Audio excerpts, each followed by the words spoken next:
passar do tempo, o homem, através dos seus pecados, ele vai somente se distanciando de Deus. A própria Bíblia diz que os nossos pecados fazem divisões entre nós e Deus. E a palavra pecado significa no seu original, errar o alvo. Quando nós, meus irmãos, temos um objetivo na nossa vida, nosso objetivo, falando nesta noite, de adorar a Deus e servir Ele na sua plenitude, então nós temos um foco, nós temos um alvo para atingir. Mas quando a gente deixa vacilar os nossos pés e a gente começa a olhar para outras coisas, a gente começa a perder o foco, nós começamos a perder o objetivo, a direção, e com isso a gente acaba pecando, se distanciando de Deus. Mas uma coisa interessante que ainda ali dentro do jardim do Éden, o homem e a mulher, eles pegaram do fruto, comeram. Só que é interessante que mesmo assim, Deus sabendo que eles haviam pecado, Deus desceu ali no jardim do Éden. E é tão interessante, meus irmãos, que quando Deus descia na viração do dia, o homem e a mulher não se escondiam. Mas quando eles comeram do fruto, que eles pecaram, a Bíblia diz que quando eles ouviram os passos do Senhor soar dentro do jardim, eles se esconderam. E infelizmente é isso, meus irmãos. Quando nós pecamos, quando nós erramos, a gente ficamos constrangidos, a gente fica com medo de chegar até Deus. E pode ver que não é Deus que se afasta do homem, mas é o homem que se afasta de Deus. Porque eu acredito que quando Deus descia ali no jardim, eles ficavam esperando, quem sabe até caminhavam em direção a Deus. Mas por causa do pecado, eles se escondem agora. E quantos crentes, meus irmãos, que estão se escondendo de Deus? Quantos crentes, como o nosso pastor fala, eles mesmos se disciplinam, não participam de ceia, se escondem, ficam em casa, e sendo que a igreja é o lugar de encontro que nós temos com Deus. Este lugar é o encontro onde a gente se encontramos com Deus para pedir perdão pelos nossos pecados. Porque quem de nós aqui não é falho diante de Deus? Nós erramos todos os momentos, meus irmãos. Falhamos todos os momentos. Mas Deus, Ele sempre está presente neste lugar. Porque Ele está pronto para nos perdoar. O próprio João diz no capítulo 2 de 1 João, ele fala: filhinhos, se vós pecais, lembra que nós temos um advogado fiel. A Bíblia diz que nosso Senhor Jesus, ele foi tentado em tudo, mas sem pecado. A carta aos Hebreus fala isso. Mas pode observar, meus irmãos, uma coisa que me chama a atenção dentro disso é que o homem e a mulher estavam num lugar de confiança. Vamos imaginar que eles já soubessem o que era pecado. Eles poderiam dizer: neste lugar aqui onde eu estou, eu não posso cair em pecado, porque o lugar que eu estou é um lugar santo. E observe que foi um lugar santo, um lugar de plena paz, onde o homem e a mulher pecaram. Então é um lugar de confiança. E muitas das vezes a gente temos esse lugar de confiança dizendo: aqui o inimigo não me toca, aqui eu não vou ser seduzido pelo pecado. E quantos caem no lugar que se acha que é um lugar seguro? É por isso que o nosso Jesus, ele diz que ele é a porta. O próprio salmista, no Salmo 91, ele diz que aquele que habita no esconderijo do Altíssimo, a sombra do Onipotente descansará. Então, meus irmãos, nós temos que buscar refúgio em Deus. Porque no momento da fragilidade nossa, no momento que a gente estiver vulnerável, a gente vai ouvir aquela voz ou aquilo lá dentro de nós falando: não faça. O Adão e a Eva não tiveram essa oportunidade que nós temos. Porque a Eva, quando ela pegou o fruto, ninguém falou para ela: eu vou ficar aqui. O Espírito Santo não falou: Eva, não coma. A Eva pegou e comeu. Mas nós temos o Espírito Santo que nos ajuda nas nossas fraquezas.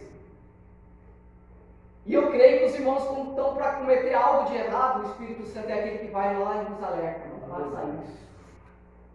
Mas, meus irmãos, voltando para isso, a gente vai ver que quando o homem é expulso do jardim do Éden, o negócio só vai piorando. O homem vai cada vez mais se afundando no pecado. E é interessante que em Gênesis capítulo 6, Deus, ele faz de propósito, ele olha para a terra e ele vê que o povo está crescendo, está se multiplicando, como ele deu a ordem lá para o Adão. Só que o problema é que o ser humano, ele cresce de uma forma errada.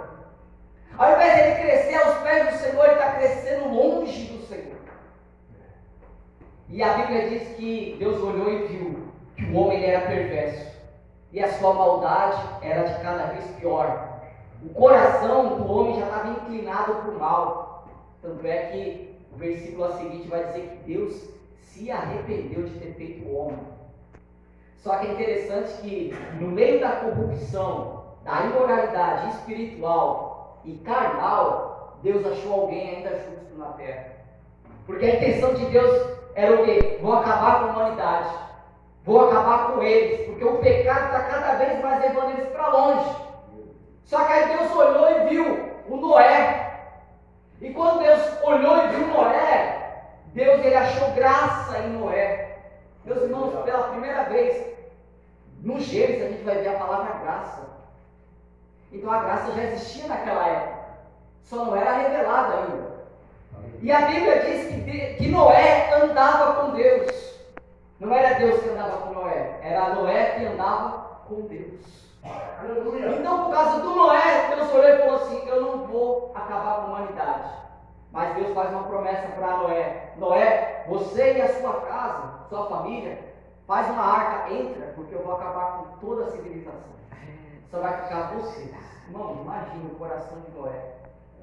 Porque quando a gente olha para isso, a gente imagina o Noé, os seus 3 filhos, suas noras e a sua esposa. Mas nós se esquecemos que o Noé, ele tinha família. Ele tinha avô, ele tinha outras pessoas, tio, tia, primo.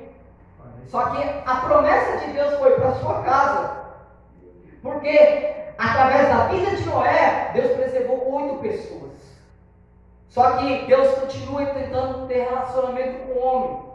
Só que o homem, após o Noé, a gente vai ver que eles falham novamente. Só que Deus ainda tinha missão no coração. Porque Deus não queria perder o que Ele formou. A intenção de Deus foi nunca nos perder, meus irmãos. Às vezes a gente olhando para nós, a gente começa a se autoanalisar. Eu estava vendo hoje um pastor, ele falando sobre as 3 etapas de conversão. A primeira conversão é quando você se afasta das coisas erradas e você crê em Deus, que Ele é o Senhor e Salvador. Então, quem adorava imagem não adora mais, quem era macumbeiro não faz mais trabalho, então vai adorar a Deus. O segundo passo é o eu, da conversão.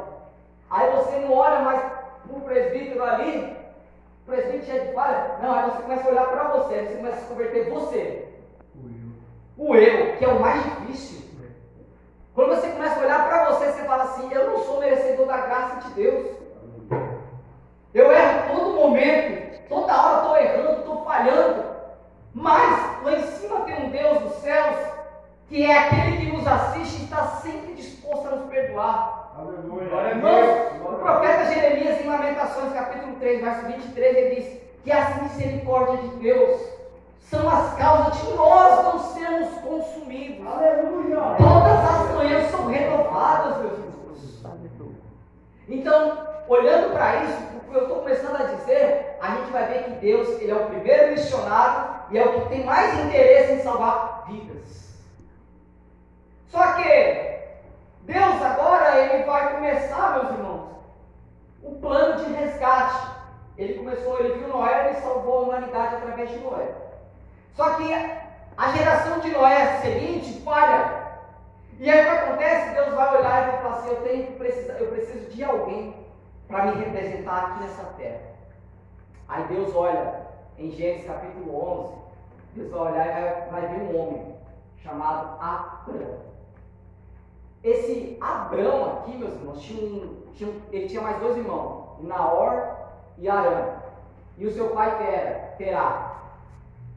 E eram construtores de imagem. Eles adoravam outros deuses. Só que, olhando na ótica humana, a gente poderia pensar assim: mas o que chamou a atenção de Deus em Abrão? Um homem que já vem aprendendo um ofício com seu pai, que é construtor de imagens, e se dobra diante daquelas imagens. O que fez Deus olhar para Abrão e chamar ele e fazer uma promessa? Não sabemos. Mas Deus é aquele que lhe olha o coração, meus irmãos. Lembra lá de quando chegou Abinadab diante de Samuel? Aí Samuel olhou para Abinadab, filho de Jessé, e falou assim: